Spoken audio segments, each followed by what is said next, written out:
Nós acabamos de dizer que para o agrônomo ir no campo colocar o lado a lado. Mas vamos ver de cima, né? Quando o seu gestor senta ao seu lado e fala, nós precisamos gerar demanda. Qual a estratégia? Qual o local? O que nós vamos fazer? Né? Nós vamos para um dia de campo, nós vamos para um evento. Como que surge isso dentro da empresa, né? Ou dentro do negócio, para que você possa se posicionar, Sandro? Olha, professor, acho que a gente tem que dar um passo ainda anterior do gestor. A geração de demanda, ela surge através de uma dor do cliente. Perfeito. Uma dor do agricultor. Porque tem um fato que eu acho super interessante, né? A agricultura brasileira, principalmente a nossa agricultura tropical, ela é muito dinâmica. Eu faço até um desafio para todos os agrônomos que estão nos ouvindo, os estudantes. Pega aí no papelzinho e anota os 5 principais problemas que a agricultura brasileira está vivendo hoje. Pode colocar aí a planta daninha que está mais difícil de controlar, a lagarta que está escapando das biotecnologias, o fungo que está causando mais prejuízo. Escolhe aí, fala aí, anota. Daqui 5 anos todos os problemas já foram resolvidos. Já muda. E já mudaram. E já tem outros 5. Você sabe que meu tio já é falecido, que era irmão da minha mãe, ele falava exatamente isso, né? Eu muito ansioso na graduação, querendo saber como que eu ia trabalhar e o que fazer. Ele falou assim, ó, você pega o que você precisa e anota num papel e guarda. Daqui 2 semanas você volta e abre o papel, você vai ver que vai estar resolvido, né? Bem isso. É bem isso. E não tem jeito. E vai acontecer daqui 5 anos de novo, e daqui 5 anos de novo, ou daqui 1 ano já mudou tudo de novo. Então, assim, a agricultura é dinâmica, então as dores são diferentes o tempo todo. Cada safra é uma safra, cada cultura é uma cultura, cada ano é um ano. A gente tem aprendizados. E a geração de demanda é o processo através do qual as empresas podem fazer o processo de difusão de tecnologias. Então, ela faz um processo de difusão de tecnologias para sanar as dores dos clientes, resolver os problemas existentes dentro das propriedades dos clientes, de forma com que ele consiga potencializar os seus resultados. E aí volta naquele ponto que você estava comentando, da venda. A venda não é uma ação em si só. A venda é uma consequência daquilo que você fez pelo seu agricultor, pelo seu cliente, através da geração de demanda. Você está ouvindo o Mundo Agro Podcast, o seu podcast semanal sobre o agro, para ouvir onde estiver. Apresentação, professor Rogério Coimbra. Começa agora mais um episódio do Mundo Agro Podcast, o seu podcast semanal sobre o agro para ouvir onde estiver e quando quiser. E hoje eu trago aqui um grande amigo que já esteve várias vezes, episódios aí dos mais ouvidos, falando sobre a anomalia, né, os problemas com a soja. E hoje ele vem aqui como autor de um livro. Mas antes de chamar o Alexandre Santaella, eu quero agradecer os nossos apoiadores, a Momesso, a Incotec e a Agrosol Sementes, empresas ligadas ao agro, ligadas à inovação, que fazem o agricultor produzir cada vez mais de forma mais tecnológica e sustentável. É isso aí, meu amigo Santaella, carinhosamente chamado de Santa, que honra tê-lo novamente aqui no Mundo Agro Podcast. E agora, para trazer uma novidade aí, você me contou em primeira mão quando o livro estava sendo lançado, e eu achei fantástico, porque nada melhor do que transformar a sua experiência em divulgação, na verdade, compartilhamento, né, do que você aprendeu, de cada degrau que você galgou, para que as pessoas que estão ligadas ao agro aí possam ter uma boa orientação na hora de gerar a sua demanda. Seja bem-vindo, Santa. Professor Rogério, muito obrigado aqui. A honra é toda minha de estar aqui em mais um episódio do Mundo Agro Podcast, um podcast que eu acompanho há tantos anos e que faz um trabalho maravilhoso para o agro brasileiro, né? Trazendo conhecimento, divulgando tecnologia. Então, assim, para mim é muito bom estar aqui com você mais uma vez e ainda mais feliz aqui por poder compartilhar sobre essa novidade, sobre esse livro que eu estou trazendo aí. É o primeiro livro no Brasil que fala sobre geração de demanda, um assunto tão importante para quem faz carreira no agronegócio. É a porta de entrada para a maioria dos profissionais quando saem da faculdade, vão buscar o primeiro emprego e tem um papel fundamental aí na difusão de tecnologias. Então, conversar desse tema nesse espaço é um privilégio e eu espero aí que a gente possa levar esse conhecimento para muita gente através dessa plataforma. Com certeza, Santa. E isso não se aprende na faculdade, infelizmente. Isso só se aprende na prática e nada melhor do que ter um guia para começar a se orientar. Santa, você Nós nos conhecemos aí praticamente dentro da pandemia, né? Egresso da UFMT de Cuiabá, então dá pra gente dizer aqui que é um pratas da casa esse episódio. Uma carreira fantástica, sua dedicação e a paixão pelo que você faz, é lógico que resultaria aí numa carreira como você tem. Nós nos conhecemos quando você me contactou para conversar primeiro, depois fazer alguns treinamentos com o time da BASF, e já se vão aí 12 anos de experiência, né, Santa? No marketing, vendas, posicionamento aí em soja, milho, algodão, e principalmente na geração de demanda, porque o que movimenta, muitas vezes as pessoas criticam, falando, pô, é um vendedor, né? Primeiro lugar, hoje o vendedor que se posicionar como vendedor, eu acho que está fora do mercado. Hoje todo vendedor tem que se portar como um consultor. Ele tem, eu digo, né? Semana passada tive rodando aí o Brasil, e cada lugar que eu passei eu disse, o consultor hoje, né? Vendedor, entre aspas, ele tem que conhecer mais do negócio do agricultor do que ele. Tem que conhecer mais o talhão, tem que surpreender o agricultor ao trazer soluções e posicionamentos que façam a diferença. E essa ideia, né, de você trabalhar com a geração de demanda nada mais é do que o resultado de um trabalho que você fez aí ao longo desses 12, quase 15 anos de carreira, porque eu coloco a universidade junto com isso, né, Santa? É isso aí, professor. Vamos lá, entrei na UFMT aí, que eu sou um feliz egresso de ter saído da UFMT lá em 2008. E dentro da minha jornada, eu comecei de forma muito intensa na área de pesquisa. Como acho que todo universitário, as primeiras portas que se abrem é um laboratório. E é o que você falou, é o que a gente aprende dentro da universidade. Agora, quando a gente vai para o mercado, a gente é surpreendido com muitas coisas diferentes.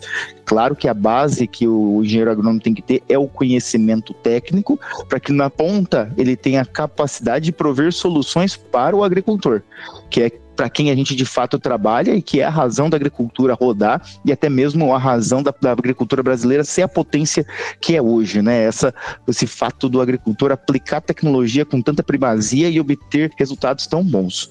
E ao longo da minha carreira aí, comecei na área de pesquisa, fui para a área de marketing, né? Eu tive a oportunidade de morar em São Paulo logo no meu primeiro emprego formal depois da universidade, e dentro dessa área de marketing eu já comecei a trabalhar com geração de demanda, mesmo sem saber o que era.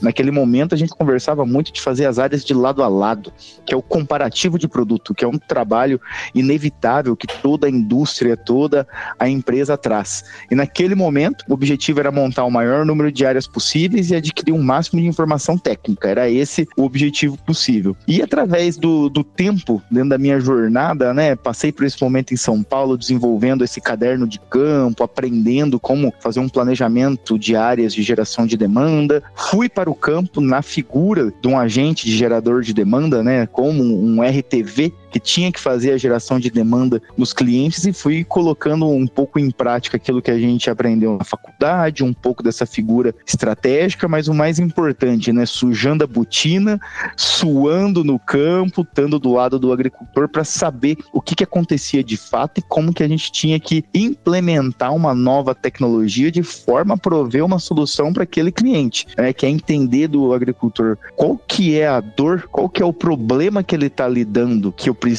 posso resolver potencialmente com a tecnologia que eu tenho, de forma com que eu não cause um problema operacional na fazenda e no final das contas entregue mais resultado para ele. Então tive a oportunidade de fazer isso diretamente, e depois na minha carreira fiz isso aí por inúmeros anos, errando muito, aprendendo muito, estudando muito para conseguir aprimorar essa técnica ao longo do tempo. O que aí depois desses 10 anos passei por áreas como no TS, quando a gente começou a trabalhar mais próximo, né, professor? Lembro das primeiras viagens há 4 anos atrás, lançando uma nova tecnologia biológica, longa vida e etc, que era um outro discurso, era um outro momento, e depois passando pela área de desenvolvimento de mercado, cada vez mais dando profundidade nesse tema de geração de demanda.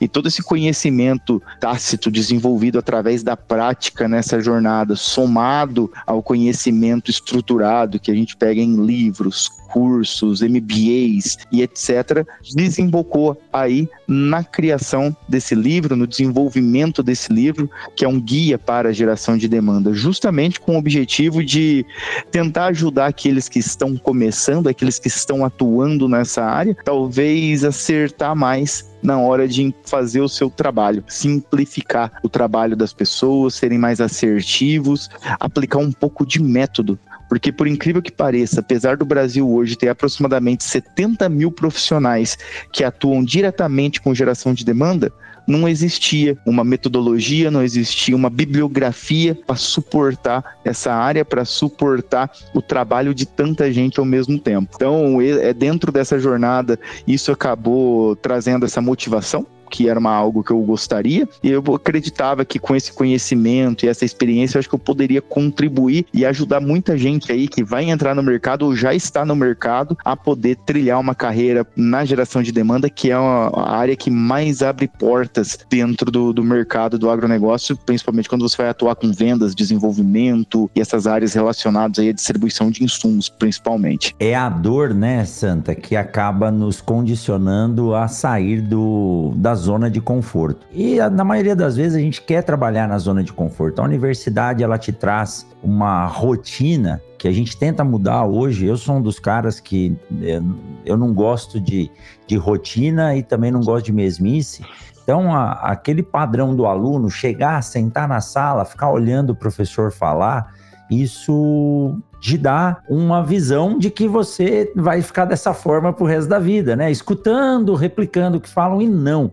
A gente tem que levantar, se mexer. E quando você sai da universidade e entra, né, diretamente no mercado, acontece o que aconteceu com você. Você chega numa empresa, muitas vezes você tem uma tecnologia, e essa tecnologia, ela tem que se gerar o valor para que aquilo possa ser aceito ao produtor. Eu não estou falando de valor monetário, eu estou falando do valor quanto que se agrega de proteção, de produtividade, de resiliência para a cultura, e lá no final isso vai gerar um lucro para o agricultor. Então, começa com um lado a lado, né? Ali é onde você divide os agrônomos dos meninos. Se não conseguiu montar um lado a lado no campo, colher e mostrar o resultado, você vai ter dificuldade na carreira. E realmente, não existem cursos para isso, existem muitos cursos de vendas, mas a venda não é propriamente dita geração de demanda, porque a geração de demanda envolve conhecimento, tecnologia, estratégia, né? A venda, ela é o final do processo da geração de demanda. E olha que legal, você está falando nisso, eu lembrei de um episódio que eu gravei com o Arival Kramer, que é o meu amigo Espiga, você deve conhecer ele lá da Cereal, e ele falou, olha, Rogério, na geração de demanda, para cada saco que eu coloco no campo para comparar, ele me gera 1.500 sacos de resultado, né? Então, tem que ter técnica para isso. Você acabou de nos dizer que você teve essa dificuldade no início da carreira, e é lógico, se você foi procurar alguém, algum curso, algum livro, não tinha. Então, isso te estimulou a escrever sobre isso. Mas aí eu quero te perguntar de cara aqui para quem está nos ouvindo e sem enrolar. O que é a geração de demanda propriamente dito? Só que aí eu quero que você me fale de um outro ponto de vista. Nós acabamos de dizer que para o agrônomo ir no campo colocar o lado a lado. Mas vamos ver de cima, né? Quando o seu gestor senta ao seu lado e fala, nós precisamos gerar demanda. Qual a estratégia? Qual o local? O que nós vamos fazer? Né? Nós vamos para um dia de campo, nós vamos para um evento. Como que surge isso dentro da empresa, né? Ou dentro do negócio, para que você possa se posicionar, Sandro? Olha, professor, acho que a gente tem que dar um passo ainda anterior do gestor. A geração de demanda, ela surge através de uma dor do cliente. Perfeito. Uma dor do agricultor. Porque tem um fato que eu acho super interessante, né? A agricultura brasileira, principalmente a nossa agricultura tropical, ela é muito dinâmica.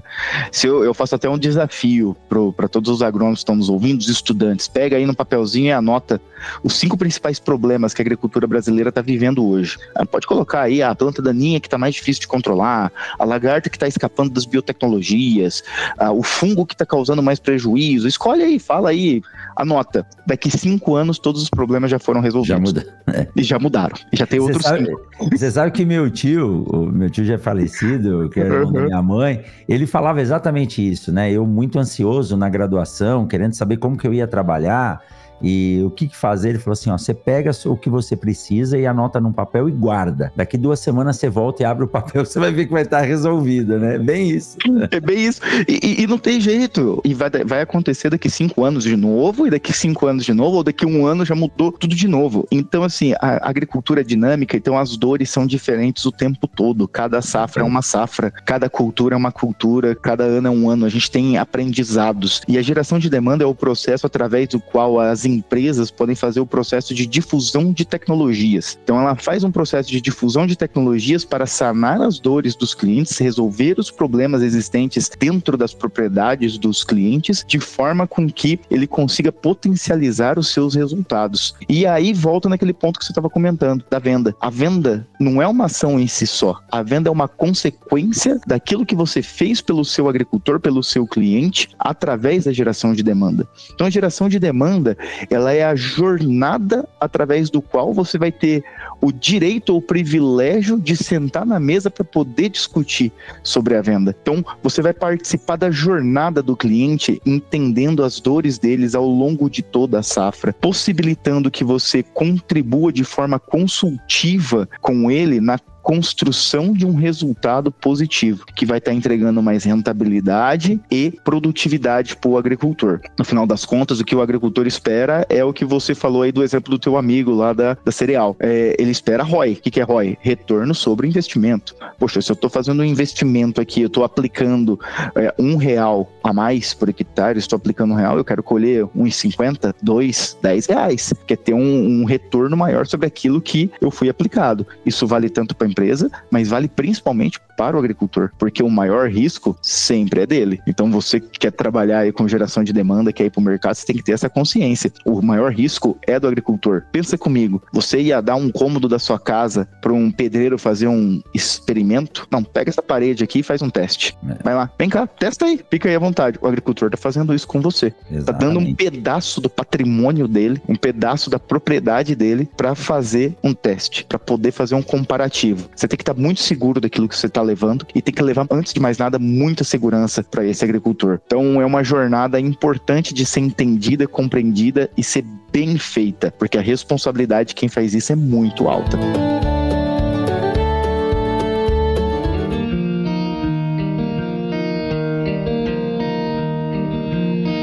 Hoje nós vamos falar sobre a Momesso, uma empresa que está no mercado desde 1962 e é sinônimo de inovação e confiança. Se você pensa em máquinas para tratamento de sementes, a Momesso é a sua referência. O portfólio é super completo, com equipamentos para todos os tipos de necessidade, desde laboratoriais, tratamento na fazenda ou máquinas profissionais e industriais. Eles são craques em criar centros de tratamento de sementes industrial, cuidando de tudo, desde o planejamento até a montagem final, além de oferecer um atendimento diferenciado. E não para por aí não. A Momesso conta com o CEM, o Centro de Excelência Momesso, que além de um showroom que mostra toda a qualidade das máquinas, você também encontra uma estrutura laboratorial de primeira linha com serviços e testes variados. O grande diferencial da Momesso é a parceria com seus clientes. Eles realmente mergulham no negócio de cada um para oferecer soluções personalizadas e criar relações duradouras. Então, se você está procurando excelência para o tratamento de sementes, a Momesso é a escolha certa.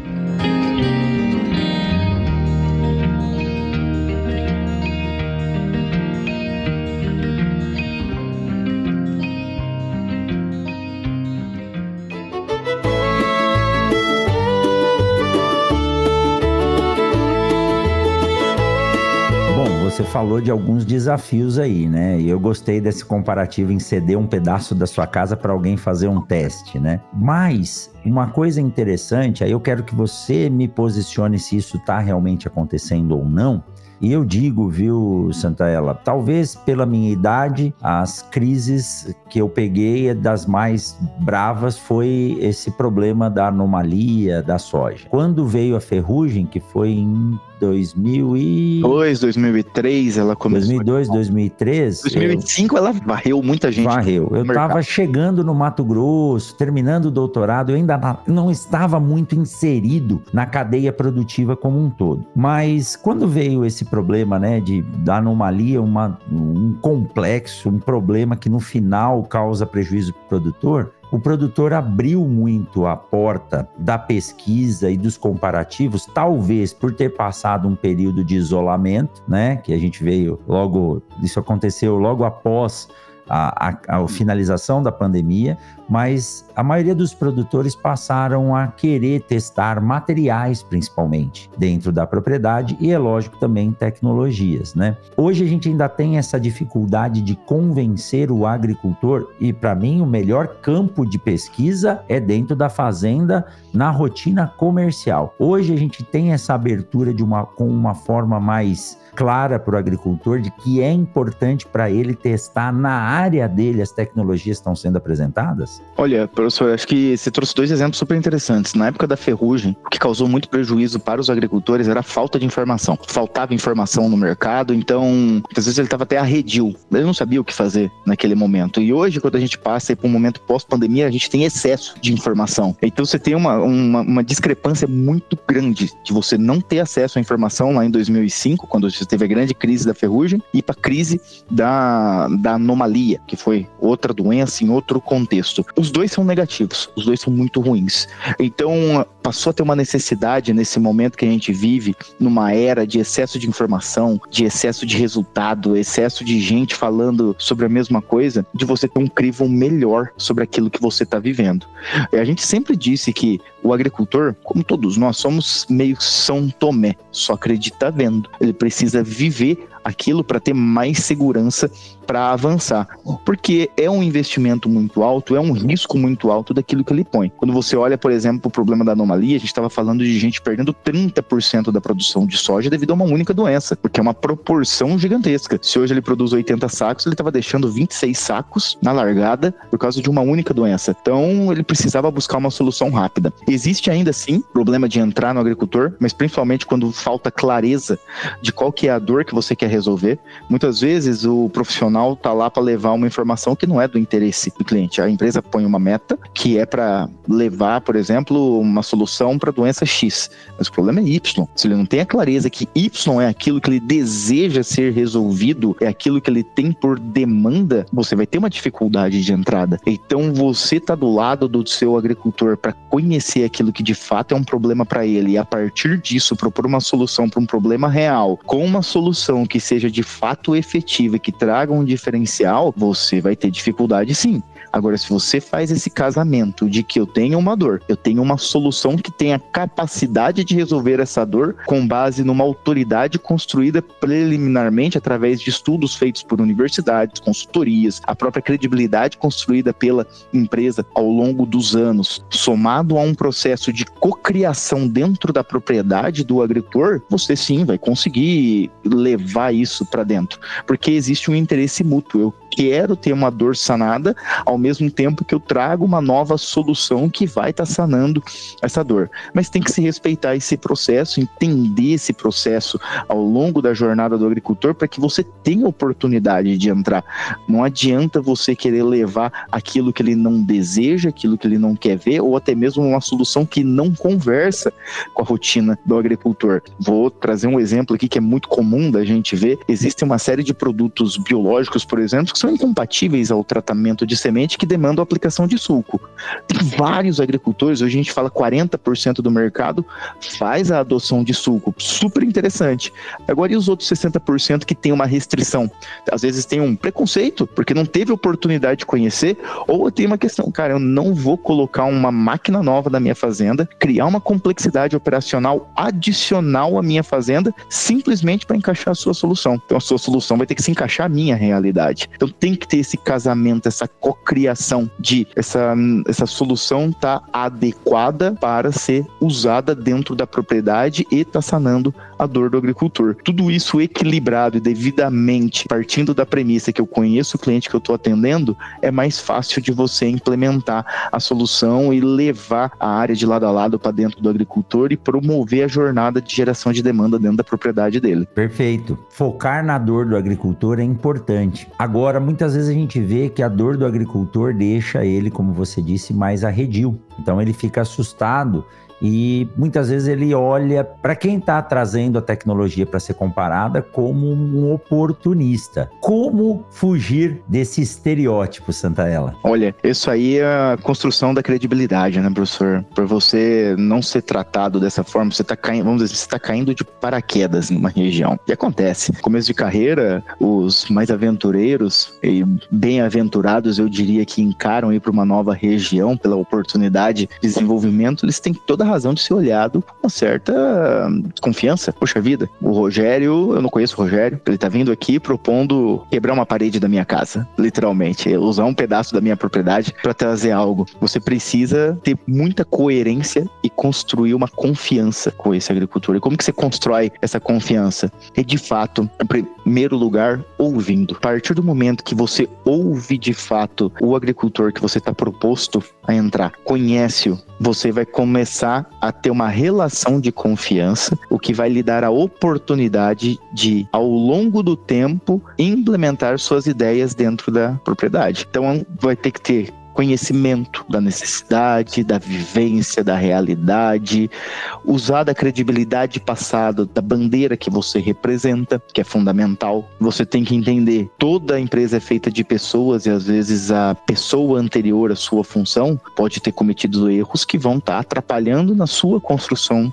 de credibilidade. E muitas vezes é o contrário, o peso é todo seu. Você está carregando no peito uma marca que já carrega uma credibilidade automática. Então, olha o tamanho da responsabilidade de fazer a manutenção dessa credibilidade e confiança ao longo do tempo. Então, você vai ter que sentar, ouvir muito mais antes de falar para conseguir ganhar a abertura necessária para, então, ter o direito de implementar essas soluções. E isso é através do tempo, do conhecimento e, antes de mais nada, no interesse legítimo de propor soluções que resolvam aquilo que é um problema real para o seu cliente. Tem nada melhor de demonstrar um interesse legítimo, de saber que eu tenho um problema, essa pessoa está aqui interessada, ela pode não saber, mas ela está mostrando para mim que vai correr atrás. E o melhor ainda, por exemplo, você não é vendedor de semente de milho, mas você correu atrás e trouxe o teu colega de república ali no começo, aqui para dentro, porque você sabia que o híbrido dele era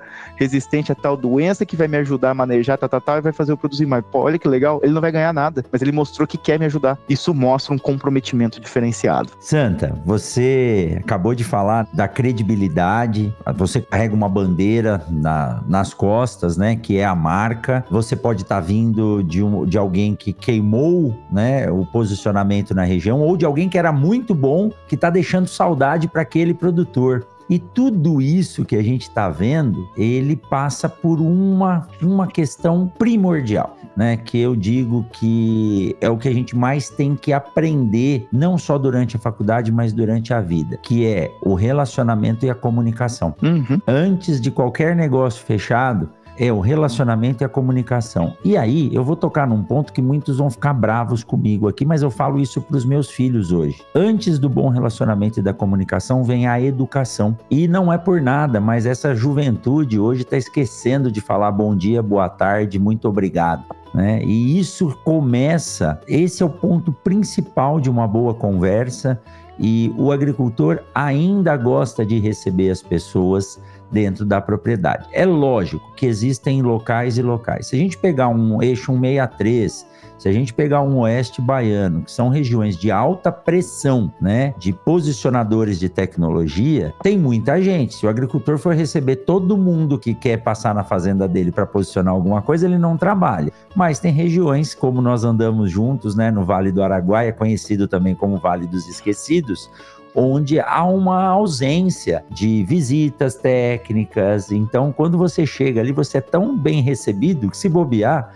o agricultor quer que você durma na fazenda de um dia para o outro para ele poder conversar com você na janta, né? Justo. Então, a comunicação, Santaella, faz uma diferença muito grande, né? E qual a dica que você dá para quem não está acostumado ou para quem tem aquela timidez quebrar essa barreira? Ô, professor, eu falo assim, quando eu olho assim as soft skills que o mercado mais exige, comunicação acho que está em primeiro lugar, disparado. Ela abre muitas portas e facilita muito na sua construção de autoridade e credibilidade no ambiente. Porque não adianta nada você saber muito sobre algo e você não conseguir comunicar sobre algo. Quantas vezes a gente vê isso? A pessoa pode ter o maior conhecimento do mundo, mas não consegue expressar, transmitir, impactar. Que dica que eu daria para uma pessoa que vem para uma região e precisa começar a exercitar essa comunicação? Eu diria para você buscar os pontos de encontro da comunicação. E quando eu falo pontos de encontro é o seguinte: qual que é o interesse que eu tenho ou que eu posso desenvolver que vai de encontro com o interesse daquilo que eu estou abordando? Isso é uma reflexão que cabe, porque se eu sei que o Rogério gosta tanto de aviação, o que me custa buscar saber um pouco de aviação e através disso conseguir ir quebrando as amarras e desenvolvendo um melhor relacionamento para eu melhorar a minha comunicação e ele me dar mais abertura para eu exercer essa comunicação e ter as oportunidades de entrada necessária para posicionar e levar o conhecimento que eu preciso e que ele vai poder valorizar de alguma forma lá na frente. Isso é uma dica simples e é através da escuta e interesse legítimo que você vai exercer que você vai encontrar essas oportunidades. Com um pouquinho de dedicação, você vai poder exercer isso ainda de forma melhor. E um outro ponto, quer ter comunicação boa? Tenha repertório. Esse é um outro ponto fundamental.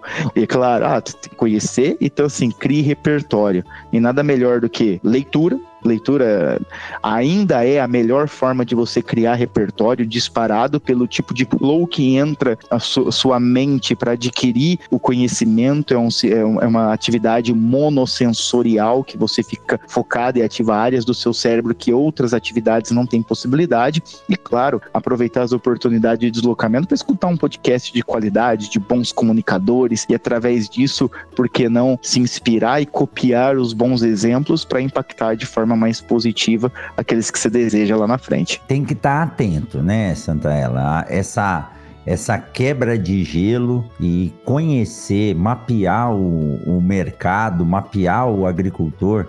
Eu não entro em uma reunião hoje sem estudar a empresa, a pessoa, né? E hoje a gente tem tantas possibilidades de conhecer isso com a internet. Então você tem que chegar preparado mesmo, conhecer o ambiente, saber o posicionamento. Isso, mas também vale a pena a gente ressaltar, para não deixar assustado quem está saindo agora da faculdade, que está nos ouvindo aí. Lógico, quem já está no trecho, né, que já ralou o peito, sabe como é. Mas para quem está saindo da faculdade, isso é uma coisa também que a gente adquire com o tempo, a experiência. Não dá para querer sair sabendo tudo de uma vez, porque você vai errar muito. Então tenha a paciência de deixar o tempo lhe ensinar, né? E eu falo que um dos maiores aprendizados do tempo é reduzir a ansiedade. E eu posso dizer isso por propriedade, né? Sempre fui muito ansioso. Hoje você sabe que um problema é um problema porque ele vai ser resolvido, senão não era problema, já estava lá. É um fato, então, né? Se não tem solução, é um fato. É um fato, acabou. Então, a gente tem que pensar dessa forma. Mas é interessante isso, porque essa comunicação, você preparar o terreno, conhecer o produtor, ter outros assuntos para falar com ele. Eu acho que eu já citei aqui, tem um professor aqui da universidade, o pai dele é agricultor, e ele disse que a metodologia do pai dele é a seguinte: quando alguém chega novo na fazenda para trazer alguma coisa, a primeira coisa que ele faz é conversar sobre preço das commodities. Se o cara não estiver atento ao preço das commodities da região que ele atua, ele nem atende o cara, né? É uma metodologia.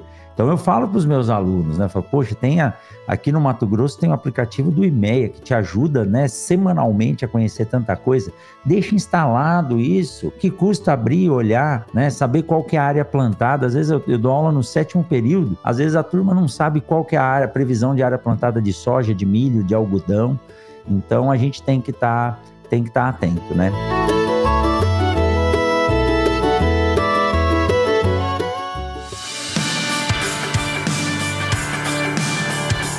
Vamos aproveitar esse recado para falar para você da Incotec.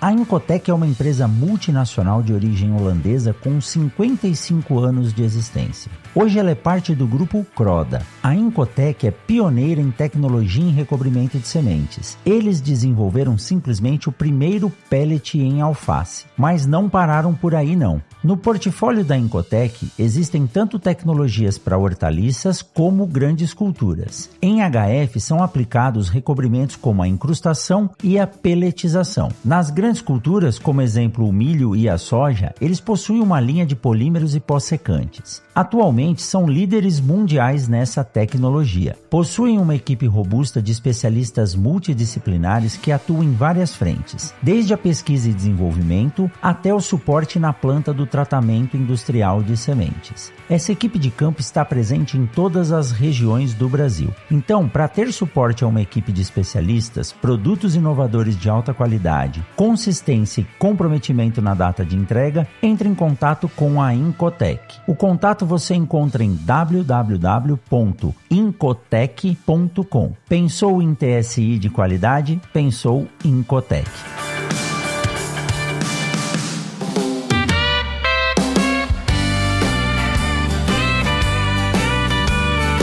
Santaella, vamos seguir um pouquinho mais aqui. Eu não vou dar spoiler do livro, até porque eu não li ainda. Falei para você antes de começar a gravar que eu quero ler, depois a gente volta para discutir. Não vamos contar o que está escrito lá dentro, senão mata também a curiosidade. Mas, quando a gente diferencia a geração de demanda por culturas, você trabalhou bastante com milho, soja, algodão, e hoje o algodão é uma cultura que tem crescido muito e tem demandado muita informação. A gente tem uma dificuldade aqui hoje na universidade de conseguir atender a demanda que o algodão está nos gerando, né? Recentemente, a gente até contratou um profissional que trabalhava na BASF, mas ele ficou 5 meses aqui conosco. Por ser um profissional bom, rapidinho o mercado levou ele embora. A gente não conseguiu manter e tá certo, é assim que se faz, né? Mas como você focar nesses processos para as diferentes culturas? Porque você não vai chegar falando de tudo, embora muitas vezes a tecnologia ela possa atender essas 3 ou mais culturas, né? Como focar nisso pensando na cultura propriamente dita? Olha, professor, olhando para a cultura, hoje é até difícil a gente isolá-la. Esse acho que é o primeiro ponto. Isolar a cultura é difícil porque o produtor não está mais pensando na cultura isolada. Ele está olhando o sistema produtivo. Boa.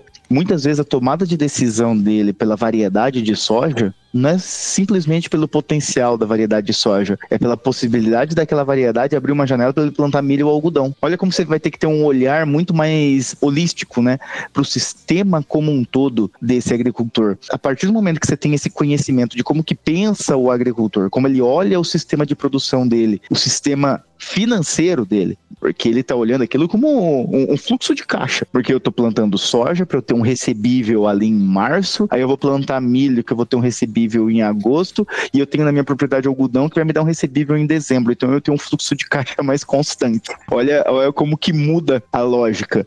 Então, você ter essa visão é totalmente diferente. Mas você tem algumas dicas que você pode tirar. O agricultor que planta só soja e milho, ele vai ter um certo nível de investimento diferente daquele que planta soja ou algodão. E até mesmo através da variedade de milho que ele vai estar cultivando, você consegue derivar algumas coisas, como um perfil de investimento desse agricultor. Inclusive, dando um spoiler aqui do livro, uma das pontos que tem ali é ajudar o profissional a classificar o cliente, vamos dizer assim, classificar o agricultor por nível de investimento e aonde esse agricultor está dentro da curva de adoção de inovação. Isso vai ajudar você a ter uma abordagem mais assertiva sobre ele, porque o fato do agricultor plantar soja ou milho, soja e algodão muda conforme o perfil dele. Existem agricultores que têm um perfil de investimento mais conservador, ao mesmo tempo que tem outros que têm um perfil de investimento mais intensivo em busca de retornos mais atrativos, e você também tem um outro perfil que são agricultores, que existe até uma escala, que é a escala de Everett Rogers, que é da curva da adoção de inovação, que ajuda você a observar qual que é o nível de inovação que o agricultor está disposto a adotar dentro da propriedade dele. É a comparação daquele que compra o iPhone 17 Air Pro no lançamento e aquele que espera vir o 19 para poder comprar o 16, que existe essa diferença. Então você conseguir fazer análise e esse mapeamento vai te dar mais assertividade na abordagem, seja da cultura, nível de investimento,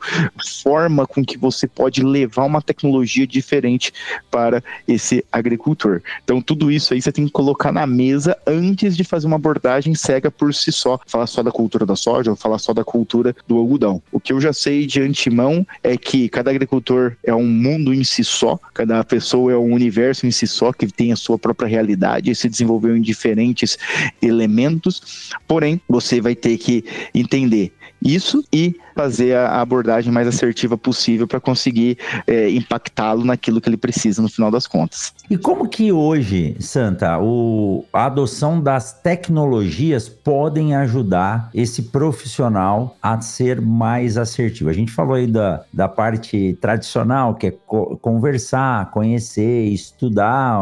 Agora, como que o uso das tecnologias, tanto aquelas que ele pode aplicar no campo, como levantamento, né, de dados, predição, ou outra que você considere importante, pode auxiliar esse profissional hoje?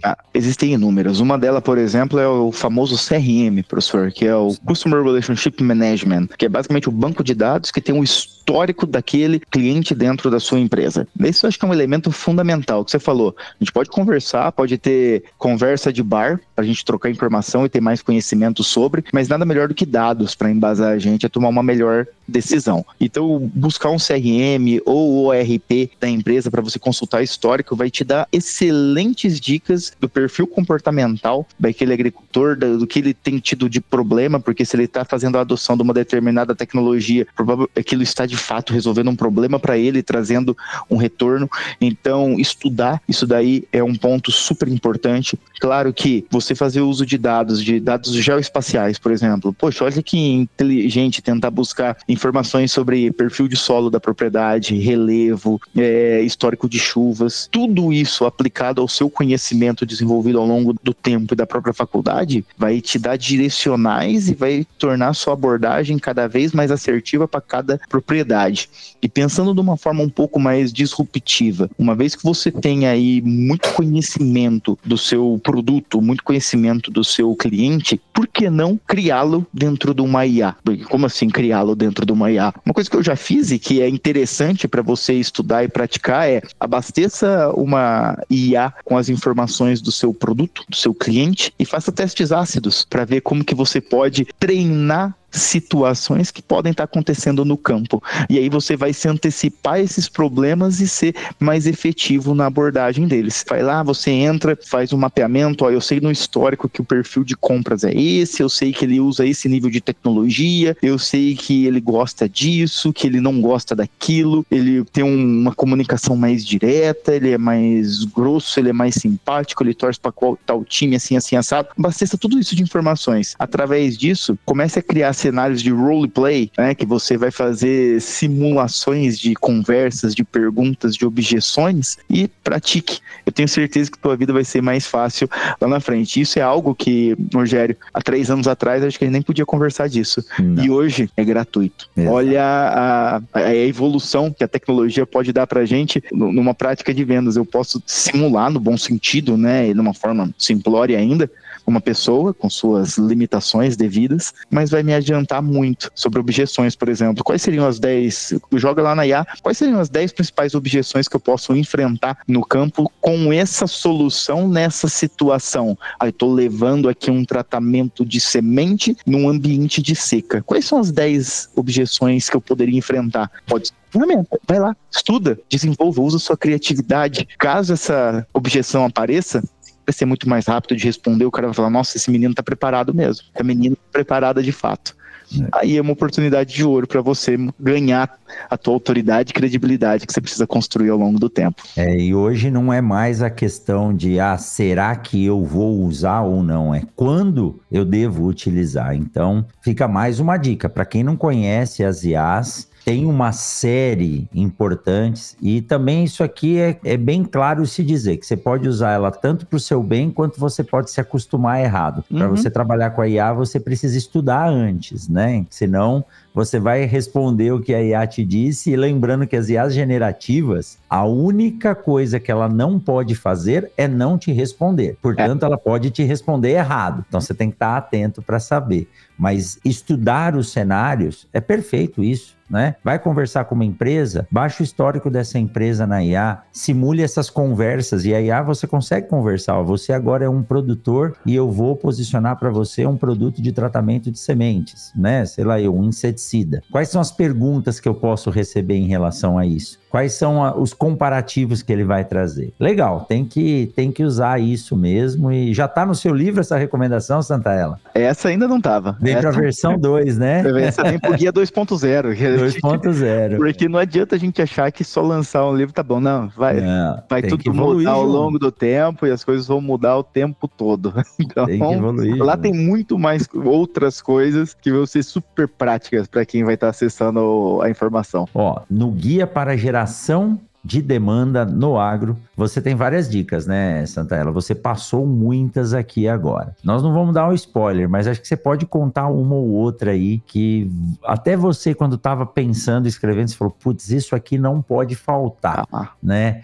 Eu sempre gosto de trazer esse desafio aqui, não estava combinado, tá?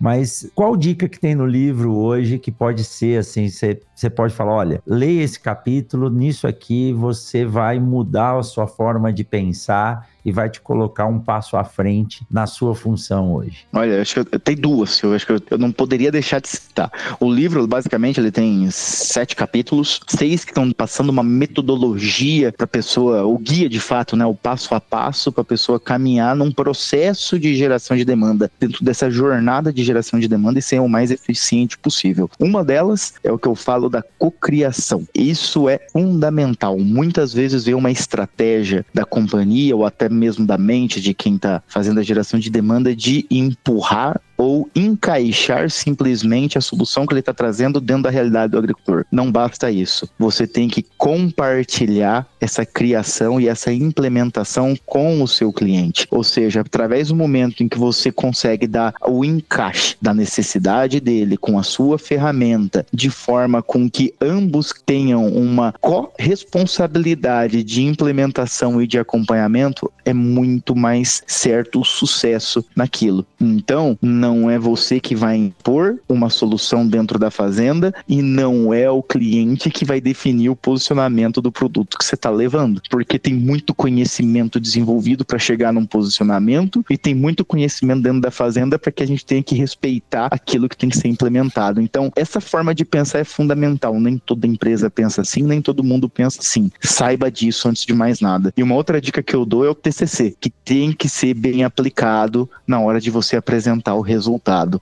E TCC, professor, é a sigla para tangibilidade, contraste e credibilidade. Fez a jornada de geração de demanda, na hora de você apresentar um resultado, lembra que tem que ter o TCC. O resultado tem que ser tangível para o seu agricultor, ou seja, tem que ser fácil dele ver, dele materializar, tem que ter contraste, ou seja, tem que ser fácil dele observar o comparativo direto, e quanto maior o contraste, mais fácil é preto no branco para ele enxergar, e tem que ter credibilidade. E credibilidade você só constrói através da jornada. Simplesmente implementar uma área e voltar para colher não gera credibilidade. E a credibilidade é o que vai deixar a porta aberta para você participar da negociação e as porteiras abertas para você sempre voltar e continuar nesse processo contínuo de geração de demanda, que ela não termina no final da safra. Toda safra tem uma nova realidade, tem uma nova necessidade, e essa geração ela tem que continuar num ciclo eterno. A gente resolve um problema, apresenta um incremento, e aí a gente vai sempre desenvolvendo a agricultura. Por isso que a agricultura brasileira, a agricultura tropical, é a melhor agricultura do mundo, que tem o melhor potencial de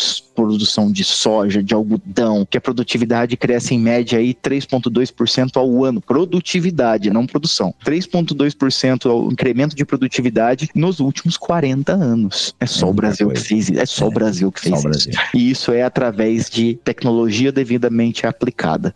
tem muita gente boa fazendo isso, e para você se destacar, você tem que estar muito bem preparado para fazer. Gostei da técnica do TCC, né?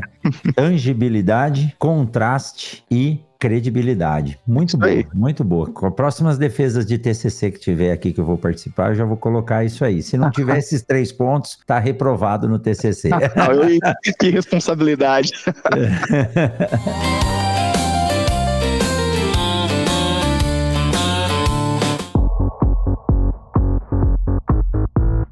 Siga o Mundo Agro Podcast nas redes sociais. @Mundo Agro Podcast.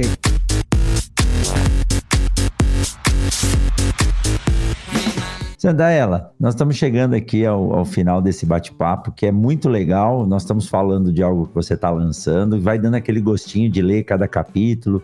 E eu sou um leitor de livro que eu não... Minha filha gosta de ler muito rápido, e é lógico, né? Ela tem 16 anos, eu tenho 47, vou fazer 48. Então as visões são distintas. Mas para eu ler um livro, eu vou, volto, anoto uma coisa, pesquiso, gosto de amassar a página, marcar. Já minha filha, você não pode nem encostar no livro, que ela não gosta de estragar, né? Mas antes da gente ler e já pensando no futuro, você vê alguma mudança lá na frente? Porque muita gente, né, tentando posicionar produtos, e até tem uma frase que eu gosto de dizer, quando eu tô assistindo uma apresentação, e geralmente o técnico, o profissional que tá ali na frente, ele gosta de comparar o produto ou a tecnologia dele com outra, chamando de concorrente.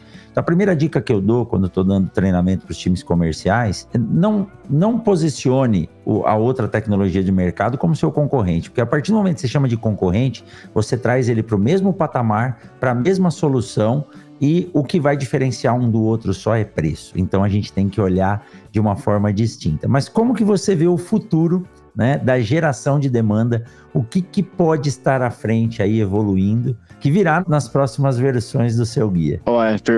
Pergunta difícil. O que eu não tenho dúvida é que a geração de demanda vai continuar sendo a principal ferramenta de difusão de tecnologias na agricultura. Isso eu não tenho dúvida. Cada vez mais tem mais empresas, tem mais gente concorrendo e, na essência, pessoas precisam de pessoas. Então você precisa fazer um trabalho muito bem feito para você estar impactando o seu usuário final, para que ele faça a adoção de uma nova tecnologia ou não. Então, pessoas precisam de pessoas. Então, as pessoas têm que estar cada vez mais preparadas para lidar com isso daí. E você fugir da comoditização que está acontecendo no nosso mercado, na verdade, em todos os mercados, a comoditização é uma realidade. Está todo mundo comparando tudo com tudo, pelo excesso de oferta que a gente está vivendo. E a geração de demanda talvez seja a ferramenta mais eficiente para você fugir disso tudo. Eu acredito que cada vez mais a gente vai encontrar a relevância da geração de demanda dentro da estratégia das empresas. O investimento vai continuar sendo fundamental, porque senão vai tudo virar preço, vai ser tudo um comparativo direto, que é uma preocupação, e pelo excesso de informação, é isso que a gente tende a fazer diretamente, é tudo fungicida, é tudo variedade de soja, e não é bem assim. Tem muita ciência e muita tecnologia aplicada para você desenvolver algo. Então, nesse sentido, a demanda por uma boa geração de demanda vai continuar crescendo ao longo do tempo. A exigência das empresas contratantes e a exigência do agricultor vai continuar aumentando. Que tipo de tecnologia que isso vai entrar ao longo do tempo? Eu não sei te responder ainda, mas o que eu tenho certeza é que uma boa captura de dados acho que vai evoluir muito rápido ao longo dos próximos anos. Isso através de dados geoespaciais, de sensores, de elementos que talvez eram poucos acessíveis até o momento e se tornarão cada vez mais acessíveis. Isso vai ajudar muito na assertividade e na personalização das soluções. Isso é algo que a gente vai caminhar muito forte. Mas essa personalização só vai ser possível através do momento que a gente tenha um conhecimento ainda mais profundo sobre cada talhão, sobre cada realidade que o agricultor vive. Soluções padrões vão ser cada vez mais raras. Então o trabalho vai ser mais intensivo e mais diferenciado ao longo do tempo. Bom, nada como falar com quem sabe, com quem entende, né? Acabei de conversar com Alexandre Santaella, autor do livro Guia para a Geração de Demanda no Agro, e eu não vou deixar você escapar daqui sem um desafio. desafio, viu, Santaella? E Maravilha. nós temos que dar também a credibilidade, né? Olha aí um dos itens do TCC aí, para quem tá com a gente até agora. Vamos doar um livro? Vamos sortear um livro, Santaella? Não, vamos sortear 3? O que você acha? 3? Ó, 3? bora, vamos lá. Então, Fechou. vamos lá. Vamos colocar as regras. Se você chegou até aqui, né, ouvindo esse episódio, nada mais legal do que poder participar. Então, ó, Santaella, eu propus 1, ele tá propondo 3 aí. Vamos fazer o seguinte, né? Para cada livro vai junto um boné do Mundo Agro Podcast, para não colocar você nessa enrascada aí sozinho. Tem que chegar até o final do episódio para saber, né, o que nós vamos passar aqui. A partir do momento que tiver postado lá no Instagram, você vai ter que marcar o Santaella, tá? Marcar o professor Rogério Coimbra e escrever lá: eu quero o livro Guia para Geração de Demanda no Agro. As 3 primeiras postagens com essas marcações, mas não para por aí. Tem que entrar lá no Spotify e comentar, tá? Então, as 3 primeiras postagens no Instagram e os 3 primeiros a comentarem lá no Spotify, podem entrar em contato com a gente aí. Deixe o DM, nós vamos mandar 3 livros e 3 bonés, um para cada um aí do Mundo Fechado. Agro Podcast, com o Guia para Geração de Demanda. Feito, Santaella? Feito, fechado. Desafio aceito, desafio realizado. Não pode ser fácil também, tem que chegar até aqui e cumprir mais essa missão. Santa, que honra participar aqui desse bate-papo, né? Estar nesse bate-papo aqui com você. Você me inspira em muitas coisas, eu aprendo muito com você. Ter a sua visão, profissionalismo de forma leve. Todas as vezes que você conversa, todas as vezes que você está atuando, eu vejo isso de forma muito leve. Mas o que é legal, embora seja leve, não é tranquilo, né? Porque eu acompanho tanto que você já rodou, tanto que você roda, e o desafio que você está hoje aí, sua missão hoje é mais focada no algodão, né, Santaella? É isso aí. Hoje eu estou em outra missão, saí do Mato Grosso recentemente, né, professor? Agora estou numa missão aí, numa função que já é nacional e exclusiva para a cultura do algodão. Desafio diferente, tá exigindo outras habilidades, outras competências que eu não tinha, mas a vida é feita desses ciclos e desses desafios, né? Esse aprendizado, aprender o novo é o que mais me motiva pra gente poder continuar contribuindo para a agricultura. E mexer com o algodão, aí o desafio é em dobro, porque é a cultura que mais exige da gente, daquelas que eu já atuei, disparada é a que mais exige da gente aí, conhecimento técnico, conhecimento de mercado, não tolera média não, tem que tentar superar o tempo todo. É lógico, é por isso que você tá aí. E é legal porque a cultura do algodão é uma cultura fascinante, né? Uma planta perene, cultivada de forma anual, onde o produto comercializável fica no campo aí por mais de 60 dias, e existem vários parâmetros, mas vai ficar para um próximo bate-papo você vir aqui falar de algodão e também das tecnologias que vocês oferecem aí para essa cultura. Santa, muito obrigado, parabéns pelo desafio de escrever um livro. Bom, você já plantou uma árvore? Já plantei. Então você pode se dar como missão cumprida aí, né, de homem. Você já plantou uma árvore, você tem 2 filhos gêmeos, né? Filhos, exatamente. E já escreveu o seu livro, então você tá aí com a missão cumprida. Obrigado, viu, Santaella? Uma honra conversar com você. Eu que agradeço, professor, mais uma vez aqui, tá no podcast Mundo Agro Podcast. Para mim, você é uma referência em comunicação no agro, referência aí na forma que você leva o conhecimento para todos os cantos do Brasil. Então, obrigado mais uma vez pela oportunidade, desejo aí a você e todos os ouvintes muito sucesso nessa safra que está se iniciando agora, que eu tenho certeza que a gente, com muito conhecimento, resiliência e muito trabalho, a gente vai superar todos os desafios que virão, sem dúvida. Show de bola, muito obrigado. E se você ficou até agora, considere compartilhar esse episódio, passar essa informação à frente. Mundo Agro Podcast aí tem levado essa dinâmica e permitindo você colocar no bolso, na tela do celular, muita informação. Estamos rumando para os 6 anos de Mundo Agro Podcast no ar, sem falhar nenhuma segunda-feira. Não estou mais preocupado se precisar falhar uma, mas é com muito carinho. Como eu digo, Santaella, o Mundo Agro Podcast para mim é um filho, que ele dá tanto trabalho quanto, mas traz muitas alegrias e muitas amizades. Valeu! E para você que ficou com a gente até agora, na semana que vem tem mais um episódio do Mundo Agro Podcast. Até mais! Tchau, tchau!